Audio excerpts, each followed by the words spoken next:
Hi, my name's Alice and I've worked alongside product design to create a brand concept for a 3D printing company. Within this, I made an animatronic head using 3D designed pieces and electronics. I went through multiple processes to create an animatronic face. I used 3D design softwares, 3D printers. I constructed it myself and with the use of electronics made it animatronic and had help with the coding. So I created a brand concept for a 3D printing business. They currently create parts for factories and they wanted it to appeal to creative industries.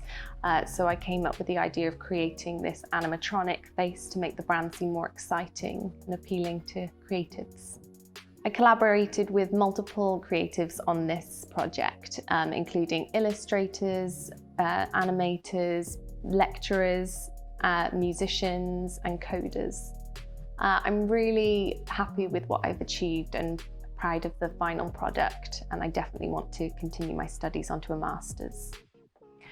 So after the show, we were actually approached by a couple of companies to collaborate with. One was Tabletops, and they were hoping we could design and print some board game pieces. And then another one is a business and they make props for Comic-Con, and they wanted some kind of dragon construction created.